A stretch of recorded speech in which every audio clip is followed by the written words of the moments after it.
Alors donc, il faut faire attention aux mentalités, aux esprits, aux tendances, aux faux prophètes et aux faux docteurs qui peuvent te faire sortir de ton couloir. Te faire sortir du couloir,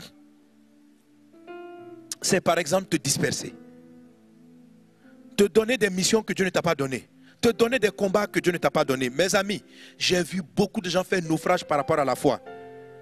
Il y a quelques temps, je regardais encore sur Internet et puis je voyais quelqu'un qui était un fils. Bon, un fils, je ne sais pas s'il était fils. En tout cas, il était à l'église. À l'église. Et puis, je le voyais parler, faire des débats de la politique. Il discute. Les gens sont...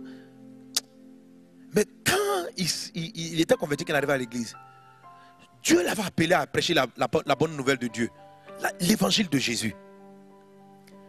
Et je sais par la suite que ça avait eu beaucoup de problèmes. Mais pourquoi? En fait, je dis ça, s'il mentait, il va se retrouver. Frère, ce que tu es en train de faire, je n'ai pas dit que c'est mauvais, mais ce n'est pas ton combat. Ce n'est pas ton combat. Il faut faire attention. Vous allez avoir des choses qui vont venir, surtout quand vous êtes dans un pays où il y a une tendance, l'atmosphère politique est tendue. Il faut faire attention. Il faut considérer vos petites causeries de salon au combat que tu vas prendre. Au combat que tu vas prendre. Est-ce que Dieu t'a appelé? Il y a des gens qui sont appelés, mais pour nous les serviteurs de Dieu, notre but, Jésus a dit une chose, allez par tout le monde et faites de toutes les nations des disciples. Mais je t'assure, la tentation de rentrer dans le monde politique est très forte. Lorsque vous voyez devant vous des injustices, des choses, tu as envie de parler. Et chaque fois que je veux rentrer dans ce combat-là, parce que moi, quelquefois j'ai envie d'entrer là-dedans aussi. Amen. L'Esprit m'interpelle. Il dit, petit, est-ce que je t'ai appelé là-bas? Donc je me rappelle toujours, parce qu'il y a des fois, frère, je veux rentrer. Je veux dire 3 moments aussi. Mais Dieu me dit, quand je veux commencer là, il dit, tu ne sais pas de quel esprit tu es animé. C'est l'esprit du monde. C'est l'esprit de la politique du monde. C'est pas moi. C'est pas moi. C'est pas ce que je t'ai confié. Frère, on a des désirs d'entrer dans des batailles que Dieu ne nous a pas données. C'est une séduction. Le combat des élus. Quand tu es élu, il faut connaître ta ligne. Dieu ne m'a pas appelé à faire la politique humaine. Bon, prêcher l'évangile, faire du social, ça fait partie de la politique. Dans la vraie définition sémantique du mot politique, ce que nous sommes en train de faire en tant que pasteur, c'est de la politique. Ok? C'est de la politique. Je ne parle pas de cette politique, je parle de la politique que nous on connaît là. Voilà. La politique terrestre là, ce qu'on voit tout le temps. Ça peut être une séduction. En tout cas, pour ceux qui m'en appellent. Alléluia. Amen. Et plusieurs fois, j'ai failli changer de couloir. Quand tu vois ce qui se passe. Et Dieu utilise souvent cette illustration-là pour me parler. Il dit, est-ce que tu sais que du temps de Jésus, Israël était colonisé? J'ai dit oui. Est-ce que tu sais que du temps de Jésus, on maltraitait les Israéliens, les Romains les maltraitaient? J'ai dit oui. Il dit, est-ce que tu as une fois vu Jésus prêcher contre César? Tu as une fois vu faire ça? Est-ce que tu as une fois vu Jésus rentrer pour commencer à combattre cette injustice de colonisation des Romains? Est-ce que tu sais que les disciples, le plus souvent, ils sont en train de discuter avec Jésus pour l'amener à rentrer dans ce combat? Ils lui disent, Jésus, quand est-ce que tu vas venir maintenant délivrer le royaume d'Israël? Quand est-ce que tu vas rentrer dans cette bataille? Et depuis là, tu parles. Nous, on croit que... Et quand même Jésus est mort, les disciples ont dit, nous, on pensait que c'était lui qui allait venir délivrer Israël, mais pas délivrer du péché. Eux, ils voyaient délivrer du joug des Romains. Mais Jésus avait un combat à un autre niveau.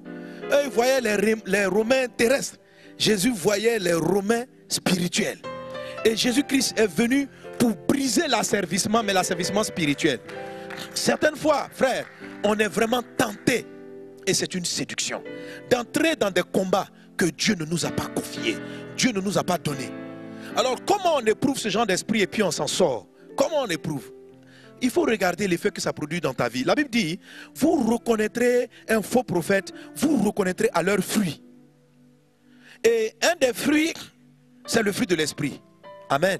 Par lequel on reconnaît. Le fruit de l'esprit est calme. Alors si tu vois que lorsque tu rentres dans ce débat-là, tu deviens tout excité, tu deviens nerveux, tu deviens bizarre, c'est que ce n'est pas le Saint-Esprit. L'attitude du Saint-Esprit, elle est très calme, elle est très posée. Donc il faut toujours penser à... la manière dont tu as envie de mener ce combat-là, quelles sont les sensations que ça crée en toi? Si ça engendre dans ta vie des sensations de colère, de haine, de rejet, des pensées meurtrières, tout ça, ce n'est pas le fruit de Dieu. Ça ne peut pas être l'Esprit de Dieu. L'Esprit de Dieu n'est pas comme ça. Donc, dès cet instant-là, il faut savoir que tu as commencé à courir et tu es en train d'aller mener un autre combat. L'apôtre Paul dit, j'ai combattu le bon combat. J'ai gardé la course. J'ai gardé la ligne. Je ne me suis pas laissé détourner. Si tu es parti à gauche, reviens sur ton combat. Mais tu as dit, quelqu'un m'a dit, mais pasteur, tu as dit qu'on ne sait pas trop quelle est la ligne qu'on prend. Si, tu la ressens par le fruit de l'esprit.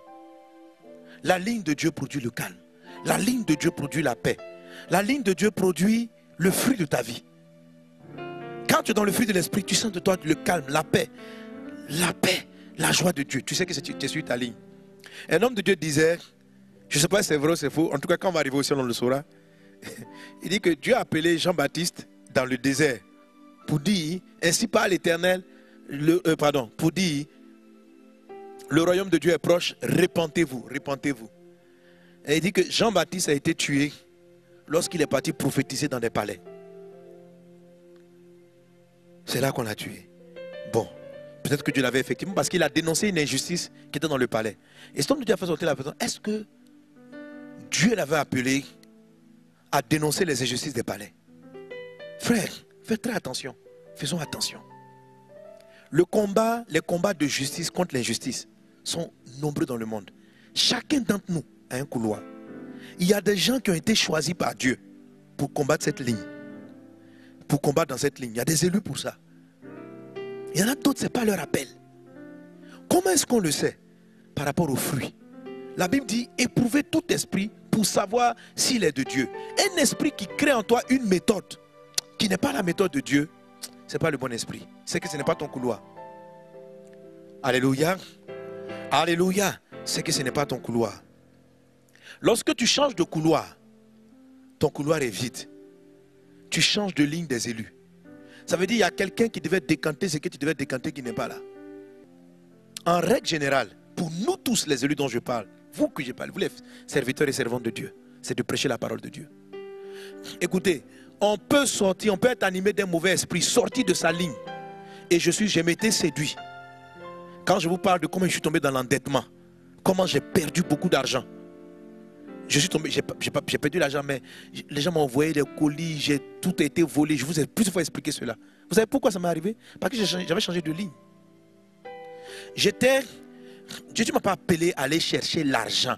Jésus m'a appelé à prêcher la bonne nouvelle. Écoutez, la plupart des pasteurs, si tu es pasteur, tu m'écoutes. Je vous dis la vérité. La plupart, si tu es pasteur, prédicateur, évangéliste, tu n'es pas appelé à chercher l'argent. Tu n'es pas appelé. Prêche la parole de Dieu et tu vas voir que Dieu pourvoira et que tu ne manqueras de rien.